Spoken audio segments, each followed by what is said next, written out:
5 புலன்களை கொண்டு நீங்கள் சேகரித்த அறிவு தானே உங்களுடைய கல்வி அறிவு. அதுக்கு மேலே தான் இருக்கார். பார்த்ததையும் கேட்டதையும், கண்டதையெல்லாம் கேட்டதையெல்லாம் இது உண்மை என்று எழுதி வைத்துக்கொண்டு மனப்பாடம் பண்ணி படித்து ஒப்புவித்து கொண்டிருக்கக்கூடிய ஒரு அறிவு தானே உங்களுடைய இது. இந்த 5 புலன்களையும் கொண்டு நீங்கள் சேகரித்த அறிவு 5 அறிவு தானே, மிருக அறிவு தானே. படிப்பறிவு என்பது மிருக அறிவு தானே. இந்த மிருக அறிவை கொண்டு நாம் மற்றவர்களை அடித்து வாழ முடியுமா, சமாதானத்தோடு வாழ முடியுமா? ஒரே ஒரு அறிவு, நல்லறிவு வேண்டும். இறைவனிடம் வந்துள்ள படைப்பை நீங்கள் நம்புங்கள், விரும்புங்கள். அவன் படைக்கின்றான். படைப்பு என்பது அவ்வளவு விசேஷமானது. இறைவனுக்காக நான் படைக்கின்றேன் என்று பொருள்களை படைப்போம். அவன் அருளை படைக்கின்றான், உள்ளத்தை அமைத்து அங்கு அமைக்கின்றான். இது உங்களுடைய தேவை என்பது, இதற்கு நான் பொறுப்பு என்று. அந்த ஒரு படைப்பை, ஒரு மேலான இறை அருளை ஏற்றுக்கொள்ளப் போகின்றீர்களா?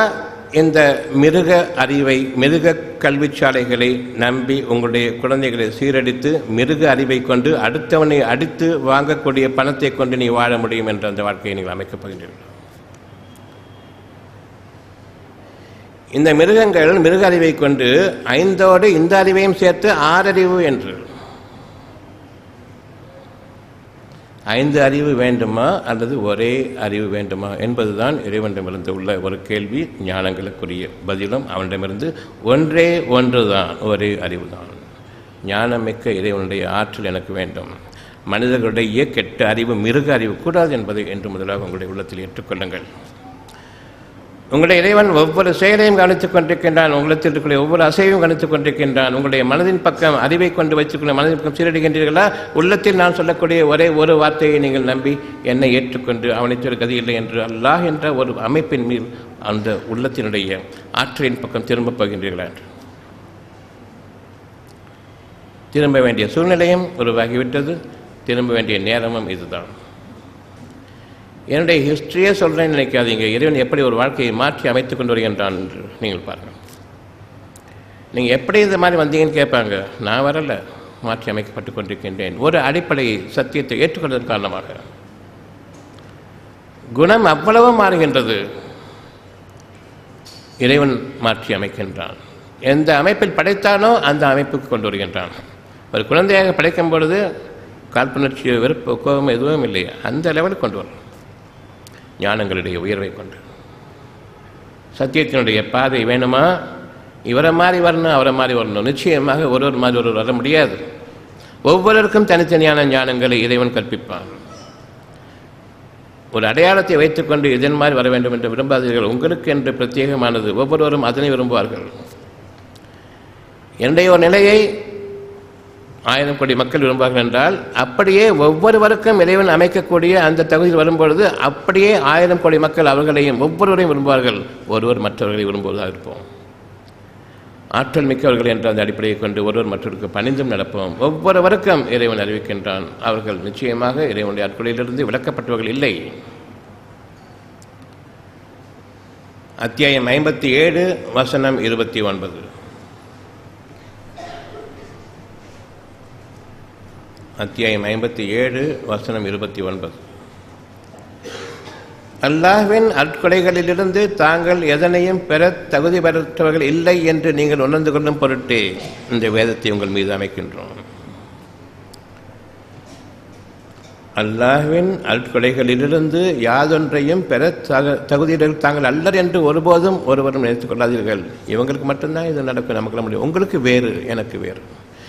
இதே மாதிரி உங்கள் ஒவ்வொருவருக்கும் கிடைக்கக்கூடிய இறைவனுடைய ஆற்றலிலிருந்து உலகத்தில் மிகைத்தவர்களாக ஒரே மனிதனாக ஒவ்வொருவரும் கருதப்படும் பொழுது நான் உங்களை பார்த்து பொறாமைப்பட வேண்டிய சூழ்நிலைக்கு ஆளாகலாம், ஒவ்வொருவரையும் பார்த்து. ஆக இது சத்தியம் என்பதை உணர்ந்து இப்பொழுது கேட்கின்ற இறைவனிடம் பொறாமையிலிருந்து என்னை பாதுகாத்துக் கொள்கிறேன்.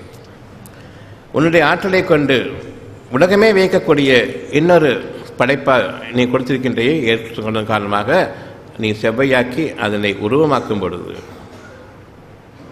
நான் அவர்களை பார்த்து பொறாமைப்படாமல் இருக்க வேண்டும். நிச்சயமாக உன்னுடைய பாக்கியம் பொறாமைக்குரியது, எனக்கு இல்லையே என்று ஏங்க வைக்கக்கூடியது.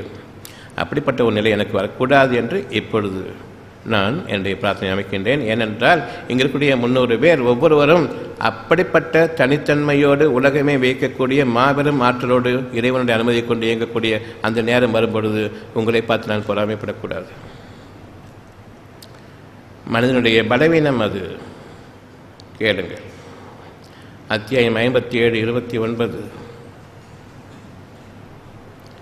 மனிதர்களே, இறைவனுடைய அற்கொலைகளிலிருந்து நீங்கள் யாதொன்றையும் பெற தகுதியுடையவர்கள் இல்லை என்று எண்ண வேண்டாம். உங்களுடைய நாளைய வாழ்க்கை என்ன என்பது உங்களுக்கு தெரியாது.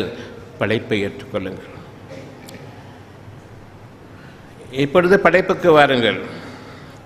59 அத்தியாயம் 59 வசனம் 24. ஒவ்வொருவரிடமும் குர்ஆன் இருக்க வேண்டும். ஒரே புத்தகம், அகிலங்களில் ஒரு புத்தகம். உலகம் பிறந்த நாளில் அடிமறை ஒரே புத்தகம். உங்களுடைய இறைவனுடைய ஆற்றலுக்கு உயர்த்தக்கூடிய ஒரு புத்தகம். இந்த வழிகாட்டுதல், சத்தியத்தின் வழிகாட்டுதல். அவன் ஒருவன் தான், அவனை தவிர இல்லை. அல்லாஹ் என்பதனை பொருள் நன் பட் ஹிம், அவனை தவிர கதி கிடையாது என்ற அந்த அடிப்படைக்கு வாருங்கள். எந்த மனிதனையும் உங்களுடைய முன்மாதிரியாக எடுத்துக்கொள்ளாதீர்கள். இறைவனுடைய வழிகாட்டுதல் உங்களுக்காக அறிவிக்கப்பட்டு கொண்டிருக்கின்றது, வீணுக்காக அல்ல. ஏற்றுக்கொண்ட நாளிலிருந்து அவன் படைத்ததை, உங்களுடைய உள்ளத்தில் படைத்ததை, மறைவான அந்த ஆற்றலை, மாபெரும் ஆற்றலை, இப்பொழுது இருக்கக்கூடிய ஆற்றல் என்ன தெரியுமா? என்னிடம் இருக்கக்கூடிய கேடுகள் நீங்கட்டும், அவ்வளவுதான். மிருக அறிவு நீங்கட்டும். பணம் ஒன்றை மட்டுமே குறிக்கோளாக அமைத்துக்கூடிய இந்த மிருக அறிவு நீங்க வேண்டும். I am an educated animal. இவங்க சொல்லுவாங்க சோஷியல் அனிமல்னு சொல்லிட்டு. சரியான வார்த்தை தான்.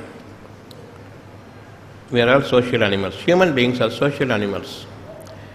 இந்த மிருக ஜாதிக்கு தன்னை அனிமலாக தான் பார்க்க முடியும், தவிர மனுஷனாக பார்க்க முடியும் படிச்சுட்டு வந்த பிறகு. நம்முடைய இந்த உலக வாழ்க்கை படிப்பை கொண்டு அடுத்தவனுடைய உடைமைகளை அபகரிக்கக்கூடியதும் பணம் திருடக்கூடியதும் என்ற இந்த இரண்டை தவிர வழி உண்டா என்பதை பாருங்கள். பணம் உங்களுடைய வாழ்க்கை அல்ல, நிச்சயமாக குணம் உங்களுடைய வாழ்க்கை.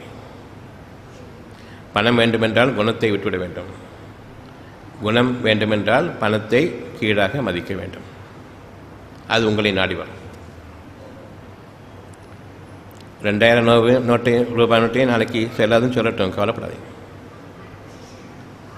4000 நோட்டு இல்லைன்னு சொல்லிட்டு கவலைப்படாதீங்க. எந்த கவர்மெண்ட்டையும் நம்பாதீங்க, இறைவனை நம்புங்க. அவன் தான் உங்களுடைய அரசன், அவனே மனிதர்களுடைய இறைவன். நீங்கள் எதுக்கு இந்த பேப்பர்லாம் படிச்சுட்ருக்கீங்க, நியூஸ்லாம் கேட்டுட்ருக்கீங்க? ரோட்டுக்கு போனால் என்ன நியூஸ் தெரிய போகுது? இல்லை இன்றைக்கி 100 ரூபா செல்லாது, 2000 வந்து 2000 கொடுத்துட்டு வாங்கிட்டு வாங்க, 100 ரூபா போட்டு வாங்கிட்டு வாங்க. அந்த அளவுக்கு மதிங்க. விளக்க மாற்று பணத்தை அந்த அளவுக்கு மதிங்க, போதும். உங்களை நாடி வர வேண்டிய அந்த கருதை திங்கிற பேப்பரை நீங்கள் நாடி போகிறீங்க. கால்நடைகளாகவும் கருதைகளாகவும் நாம் மாறிவிட்டோம். இருந்த போதிலும் இறைவன் மன்னித்து கொண்டிருக்கின்றான்.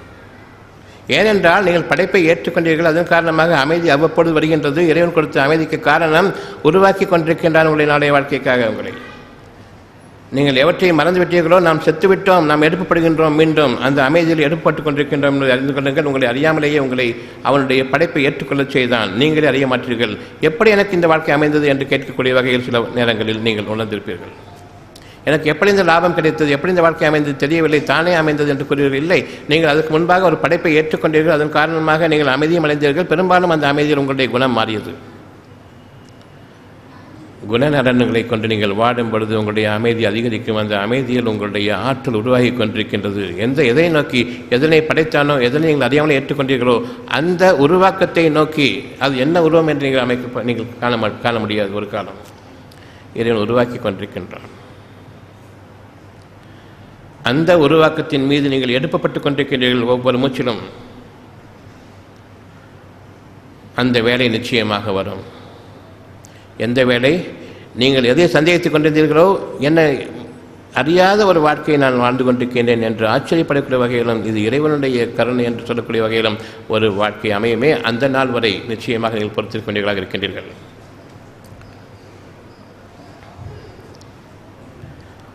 அத்தியாயம் 22 வசனம் 7. அவ்வேளை நிச்சயமாக வரும். படைக்கப்பட்ட ஒன்று, மறைவான ஒன்று, நீங்கள் உருவாக்கப்பட்டுக் கொண்டிருக்கின்றீர்கள்.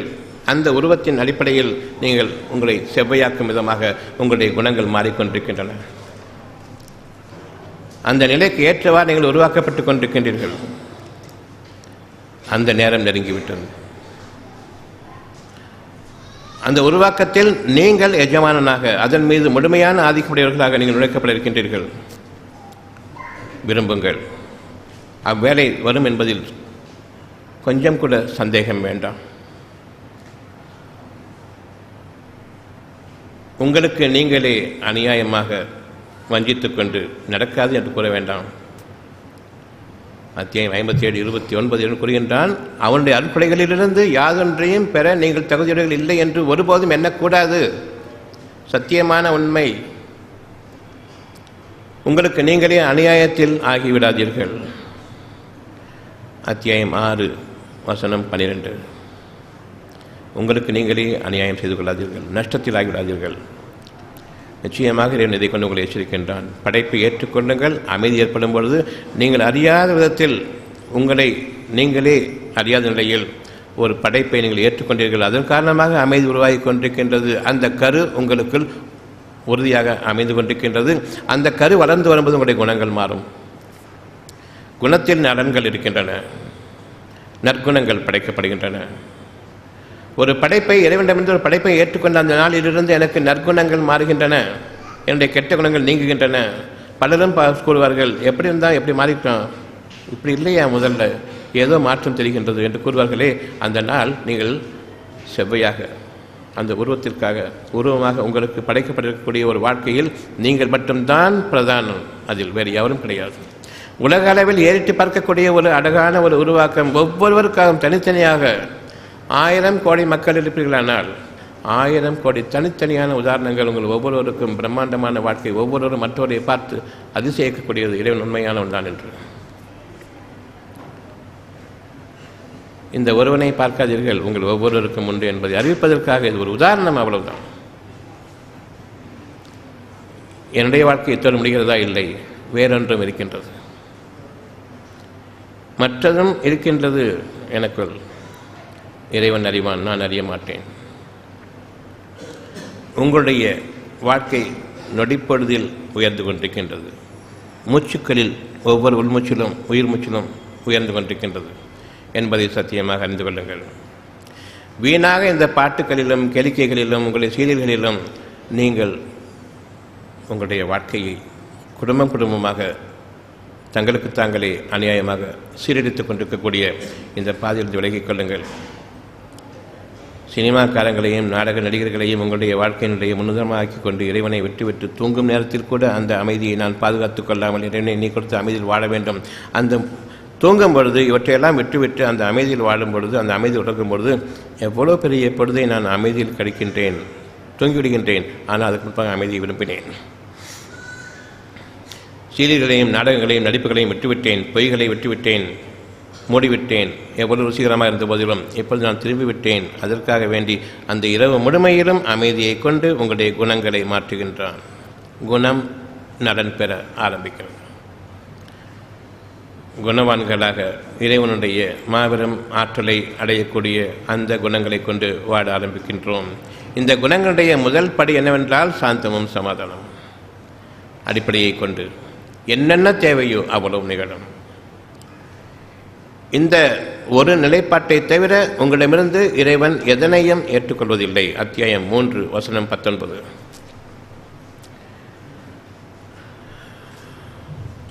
ஒவ்வொருவரிடமும் குர்ஆன் இருக்க வேண்டும் என்று முதலாக உங்களுடைய வாழ்க்கை வழி தவறிவிடக்கூடாது. இது வழிகாட்டுதல், சிகரங்களில் வாழக்கூடிய வாழ்க்கைக்கான வழிகாட்டுதல். இந்த வாழ்க்கைக்கு இணையாக ஒரு வாழ்க்கை இல்லை என்பதை இன்று நீங்கள் அறிய வேண்டும். அத்தியாயம் 3:19. உங்களிடமிருந்து அவன் ஏற்றுக்கொள்வது சாந்தத்தையும் சமாதானத்தையும் என்னளவில் கொண்டிருக்கின்றீர்களா என்ற ஒன்றுதான். நான் படைத்தேனே, அந்த படைப்பை ஏற்றுக்கொண்டீர்களா? உங்களுடைய குணங்களை இது மாற்றும். உயர்வான அந்தஸ்துகளுக்காக, மேலான ஞானங்களுடைய கிரகிப்புத்தன்மைக்காக வேண்டியது மாறும்.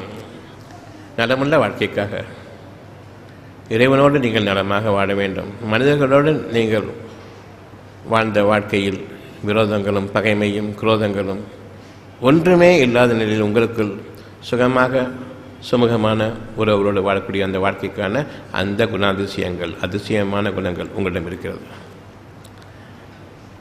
படைப்பாளன் உங்களுக்காக படைத்ததை ஏற்றுக்கொள்ளுங்கள். அந்த படைப்பு உருவம் இல்லை என்பதை அறிந்து கொள்ளுங்கள்.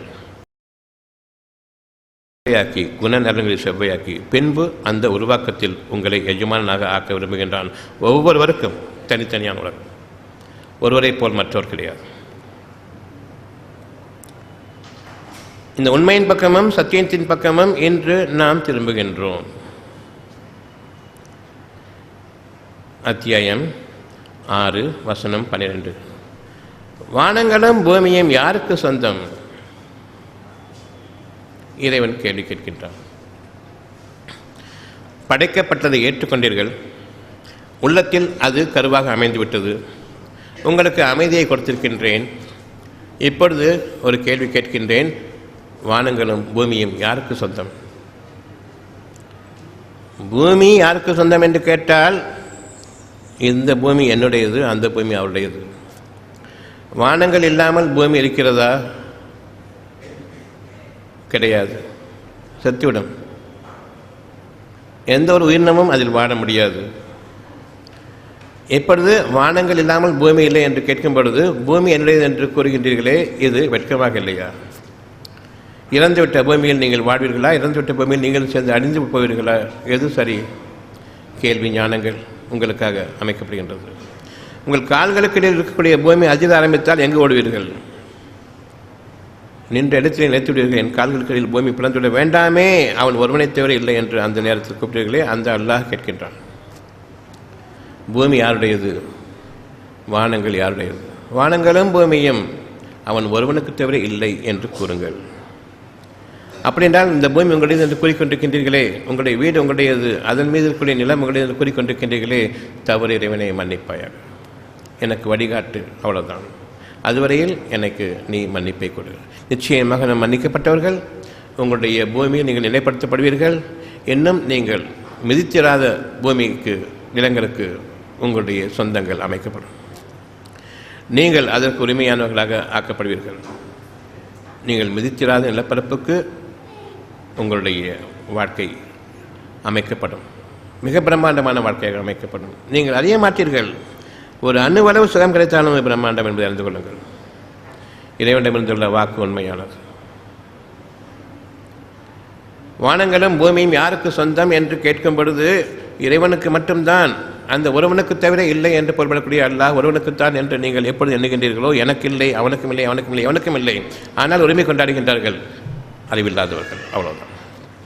அறியாமையிலும் பெருமையிலும் பகட்டிலும் அக்கிரமத்திலும் மனிதர்களை வடிக்கெடுக்கக்கூடிய ஆணவத்திலும் வாழக்கூடிய இந்த மக்களுடைய கல்வி படிப்பை, அதை கொண்டு அவர்கள் பேசக்கூடிய வீண் வார்த்தைகளை, எந்த உண்மையும் இல்லாத அந்த குருட்டுத்தனமான போக்குகளை இனியும் நாம் மேற்கொள்ளக்கூடாது. இப்பொழுது உங்களுடைய பூமி என்று கூறக்கூடிய அந்த பூமியை நிலைத்து வாடுங்கள். எனக்கு அது கிடையாது, என்னுடைய பூமி இல்லை என்று. ஒரு ஜப்தி செய்யப்பட வேண்டிய ஒரு கட்டிடத்தில் நீங்கள் வாழக்கூடிய அந்த நிலைமை ஏற்படுமானால் எப்படி நீங்கள் இருப்பீர்களோ அந்த பயத்தை கொண்டு இப்பொழுது வாழுங்கள். அந்த பூமி உங்களுடையதல்ல.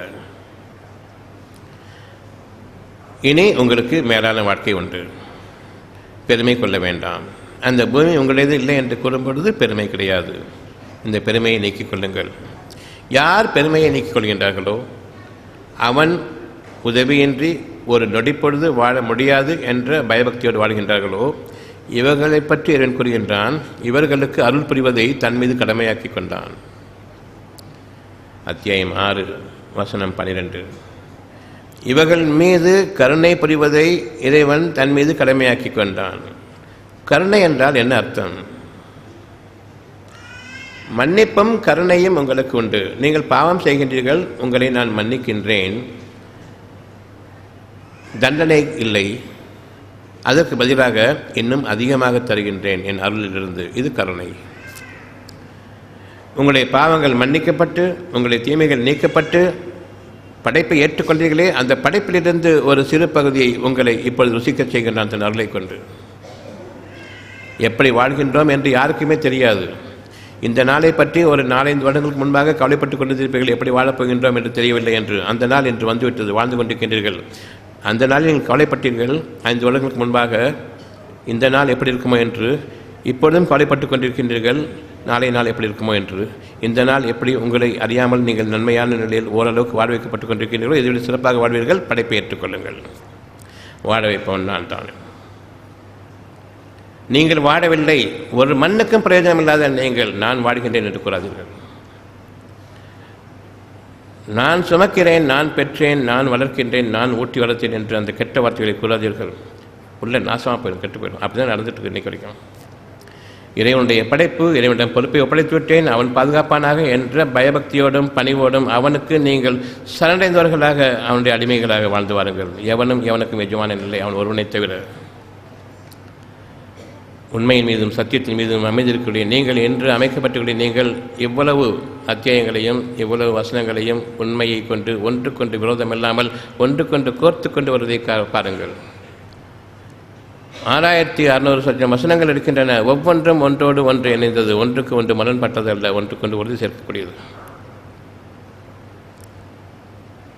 ஒவ்வொரு இடமும் இந்த குரான் இருக்க வேண்டும். அது இல்லாமல் உங்களுடைய வாழ்க்கை இல்லை என்பதை அறிந்து கொள்ளுங்கள். அப்படி இல்லை என்றால் 5 அறிவு மிருகங்களுடைய படிப்பை கொண்டு நான் சீரழித்து வரேன். இன்று வரையில் நான் பார்த்து கொண்டிருக்கின்றேன். நான் அவனை அடிப்பதும் அவன் என்னை அடிப்பதும் ஒரு காட்டு மிருகங்களாக வாழ முடியுமே தவிர மனிதனாக வாழ முடியாது. யார் வானங்களுக்கும் பூமிக்கும் நான் அதிபதி இல்லை என்று கூறுகின்றானோ, அந்த அதிபதி ஏற்றுக்கொண்டான், தான் உங்கள் மீது கருணை புரிந்து தன் கடமையாக்கி கொண்டான். இந்த கருணை எனக்கு மிக மிக அவசியம் என்பதை என்று நீங்கள் அறிய வேண்டும். நிச்சயமாக உங்களுக்காக வாக்களிக்கப்பட்ட நாள் நெருங்கி கொண்டிருக்கின்றது. எவற்றையெல்லாம் நீங்கள் படைப்பை ஏற்றுக்கொண்டீர்களோ, அந்த படைப்பு உருவாகி நீங்கள் அதன் மீது எஜமானர்களாக ஆகக்கூடிய அந்த நாள், இறுதி நாள் உங்களுக்காக நெருங்கி கொண்டிருக்கின்றது. நீங்கள் சிதைந்து விட்டீர்கள், ஒருவருக்கொருவர் சிதைந்து போய்விட்டு ஒன்று மனம் சிதைந்து விட்டது. இறைவனுடைய ஒரு எண்ணத்திற்கு பதிலாக மனிதர்களுடைய அவ்வளவு வழிமுறைகளிலும் என் மனம் சிதைந்து விட்டது. இந்த வழியா அந்த வழியா, எந்த வழி, ஒரே வழிதான், எந்த வழி நீங்கள் தேடுவீர்கள்? எல்லா வழிகளும் சிதைந்து போன வழிகள். ஒன்று, உள்ளத்தின் பக்கம் திரும்புங்கள், உங்களுடைய இறைவன் அமைதியை கொடுத்திருக்கின்றான். அந்த வழிக்கு நிகராக எந்த வழியும் இல்லை நீங்கள் அமைதியை தேடுவதற்கு. அந்த அமைதியில் கரு உருவாகி கொண்டிருக்கின்றது, நீங்கள் அறிய மாட்டீர்கள். எந்த படைப்பை ஏற்றுக்கொண்டீர்களோ அந்த கரு உருவாகி கொண்டிருக்கின்றது. உருவமைப்பவன் நிச்சயமாக செவ்வையாக்கி அதனை வெளிக்கொண்டு வரும்பொழுது அது பிரசவமாக, அழகான பிரசவமாக அமையுமே. அந்த நாளில் நீங்கள் அறிவீர்கள், நிச்சயமாக இரண்டு வாக்கு உண்மையானது என்று. அதுவரையில் நாம் அறிபவர்கள் இல்லை. இறைவனுடைய வாக்கு சத்தியமானது என்பதை நம்பிக்கை கொண்டு உறுதியோடு அதன் மீது நிலைத்திருப்பவர்களாக நீங்கள் வாழ்ந்த இந்த முதலாக உங்களுடைய வாழ்க்கையை நீங்கள் ஆரம்பிக்க வேண்டும். அந்த இறுதி நாளில் உங்களுடைய சிதைந்து போன மனம் ஒன்று சேர்க்கப்படும். அந்த நாள் இறைவன் யார் என்பதை அறிவிப்பான். நிச்சயமாக சத்தியமானவன் என்பதை நீங்கள் அறிவீர்கள். அந்த நாள் நெருங்கிவிட்டது ஒவ்வொருவருக்கும். என்று நீங்கள் அனுபவித்துக் கொண்டிருக்கிறது அந்த நாளினுடைய ஒரு பகுதி. நீங்கள் அறிய மாற்றீர்கள் இந்த சுகம் எங்கிருந்து கிடைத்தது என்று. முன்பு ஒரு நாள் நான் படைப்பை ஏற்றுக்கொண்டேன். அந்த படைப்பில் நான் செவ்வையாக்கப்பட்டு இன்று நான் அதில் வாழ்ந்து கொண்டிருக்கின்றேன். அது என்ன உருவம் என்று தெரியாது. நீங்கள் எதிரில் வாழ்ந்து கொண்டிருக்கின்றீர்களோ அவ்வளவும் புதிதாக அமைக்கப்பட்ட ஒரு உருவம், ஒரு புதிய படைப்பு, புதிய உலகம் என்பதை அறியுங்கள். நீங்கள் நேற்று பார்த்த பகல் இன்று விடிந்த பொழுதல்ல. இன்று நீங்கள் அடைந்து கொண்டிருக்கக்கூடிய இனி வரக்கூடிய பகலின் பொழுது நேற்றைய பொழுதல்ல, புதியது.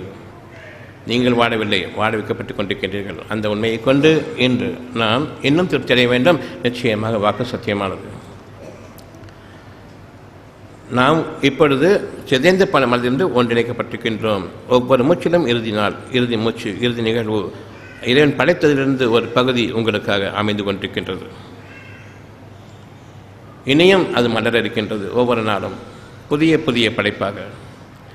ஆனால் மனிதர்கள் பெரும்பாலோர் புதிய படைப்பாக படைப்பதை பற்றி, படைத்து கொண்டிருப்பதை பற்றி சந்தேகத்தில் இருக்கின்றார்கள்.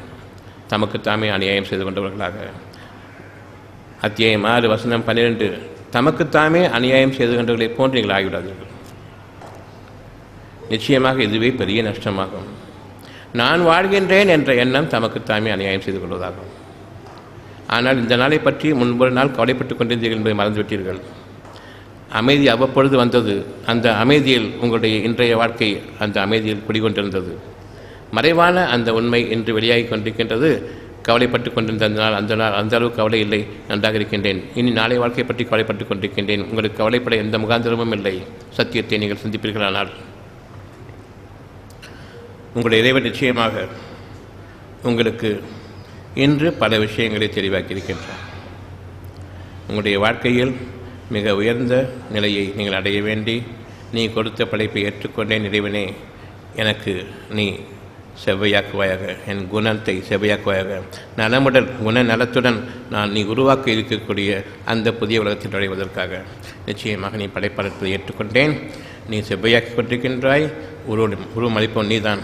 அன்று எனக்காக விதிக்கப்பட்ட அந்த உலகத்தில் நான் எனக்கு நிகராக எவனுமில்லை, உனக்கே நான் அடிபணிகின்றேன், உனக்கு நிகராக நீதான், நான் உனக்கு அடிமை என்ற அந்த பணிவையும் அந்த சிற வணக்கத்தை மேற்கொண்டவர்களாக இன்று நீங்களும் உங்கள் குடும்பத்தினரும் நோய் நொடியற்ற ஆரோக்கியமான மன அமைதியான வாழ்க்கை வாழ ஆசையா? நாட்பட்ட தீராத நோய்களிலிருந்து மருந்து மாத்திரை ஊசி இல்லாமல் குணமடைய ஆவலா? அப்படியானால் இன்றே வாங்கி படியுங்கள் டாக்டர் பஸ்லூர் ரஹ்மான் அவர்கள் எழுதிய உடல் நலம் மனநலம் காத்து ஆரோக்கிய வாழ்க்கைக்கான முத்தான 15 மருத்துவ களஞ்சியம். அருமையான புத்தகங்கள் இதோ. எளிமையான முறையில் அக்குபஞ்சர் கற்றுக்கொள்ள உதவும் அருமையான புத்தகம் புதிய அக்குபஞ்சர் உங்களுக்காக. ஆசிரியர் டாக்டர் பஸ்லூர் ரஹ்மான் அவர்கள். படித்து நடைமுறைப்படுத்த வேண்டிய அரிய புத்தகம். விலை ரூபாய் 400. நோய்களிலிருந்து பாதுகாத்துக் கொள்ள உதவும் மருத்துவ களஞ்சியம். மருந்துகளால் வரும் நோய்கள். ஆசிரியர் டாக்டர் பஸ்லூர் ரஹ்மான் அவர்கள். விலை ரூபாய் 250. நீங்கள் ஒவ்வொருவரும் வாழ்க்கையில் வெற்றி பெற வேண்டுமா? நீங்கள் வாங்கி படிக்க வேண்டிய, உங்கள் வாழ்க்கையில் கடைபிடிக்க வேண்டிய அருமையான தொகுப்பு டாக்டர் பஸ்லூர் ரஹ்மான் அவர்கள் எழுதிய வெற்றிக்கு மேல் வெற்றி. விலை ரூபாய் 350. நோய் நொடியற்ற வாழ்க்கைக்கு உதவும் பயனுள்ள மருத்துவ கதைகள் பாகம் 1. ஆசிரியர் டாக்டர் பஸ்லூர் ரஹ்மான் அவர்கள். ரூபாய் 250. பெண்களே உங்களுக்காக, நிச்சயமாக ஆண்களுக்கும் எண்ணற்ற ஆண் பெண் இருபாலருக்கும் ஏற்படும் மருத்துவ கேள்விகளுக்கு விடை காண, மேலும் பெண் குழந்தைகள் பிறந்தது முதல் அவர்களுக்கு மனமாகி குழந்தைகள் பிறக்கும் வரை ஏற்படும் அனைத்து விதமான சந்தேகங்களுக்கு தீர்வு காண உதவும் மருத்துவ பொக்கிஷமான இப்புத்தகம் நீங்களும் படித்து உங்கள் வருங்கால சந்ததிகளுக்காக பாதுகாத்து வைக்க வேண்டிய மருத்துவ களஞ்சியம். பெண்களே உங்களுக்காக, நிச்சயமாக ஆண்களுக்கும். ஆசிரியர் டாக்டர் பஸ்லூர் ரஹ்மான் அவர்கள். விலை ரூபாய் 250. டாக்டர் பஸ்லூர் ரஹ்மான் அவர்கள் எழுதிய இறைவழியில் இனிய சுகப்பிரசவம். விலை ரூபாய் 400. டாக்டர் பஸ்லூர் ரஹ்மான் அவர்கள் எழுதிய நோய் நொடியற்ற வாழ்க்கைக்கு உதவும் மருத்துவ கட்டுரைகள் பாகம் 2. விலை ரூபாய் 250. மருந்து மாத்திரை ஊசி இல்லாமல் நோய்களிலிருந்து தப்பிப்பதற்கும் ஒவ்வொரு குடும்பத்திலும் இருக்க வேண்டிய அருமையான புத்தகம் தான் நீங்களும் அக்குபஞ்சர் டாக்டர் ஆங்கள். விலை ரூபாய் 250. வாழ வழிகாட்டும் அற்புதமான புத்தகம் தான் டாக்டர் பஸ்லூர் ரஹ்மான் அவர்கள் எழுதிய இறைவழி மருத்துவம் பயனளிக்க இறைவனை பிரார்த்திப்பது எப்படி. விலை ரூபாய் 250. இறைவழி மருத்துவம் பாகம் 1. ஆசிரியர் டாக்டர் பஸ்லூர் ரஹ்மான் அவர்கள். விலை ரூபாய் 200. இறைவழி மருத்துவம் பாகம் 2. ஆசிரியர் டாக்டர் பஸ்லூர் ரஹ்மான் அவர்கள். விலை ரூபாய் 250. பிபி டயபெட்டிஸ் நோயாளிகளே உங்கள் நலனுக்காக. மேலும் டயபெட்டிஸ் பிபி பற்றி இன்னும் அறிந்து கொள்ள, நமக்கும் நம் சந்ததிகளுக்கும் டயபெட்டிஸ் பிபி நோய் வராமல் காத்துக்கொள்ள உதவும் அற்புத நூல்தான் டாக்டர் பஸ்லூர் ரஹ்மான் அவர்கள் எழுதிய பிபி டயபெட்டிஸ் நோயாளிகளே உங்கள் நலனுக்காக. ஒவ்வொரு வீடுகளிலும் அவசியம் இருக்க வேண்டிய நூல்தான் பிபி டயபெட்டிஸ் நோயாளிகளே உங்கள் நலனுக்காக. விலை ரூபாய் 250. டாக்டர் பஸ்லூர் ரஹ்மான் அவர்கள் எழுதிய எப்படி கற்றோம். விலை ரூபாய் 350. மேற்கண்ட 15 புத்தகங்களை வாங்க தொடர்பு கொள்ளுங்கள். Health time publication, Chennai. Cell number 9840498898 மற்றும் 87784477788.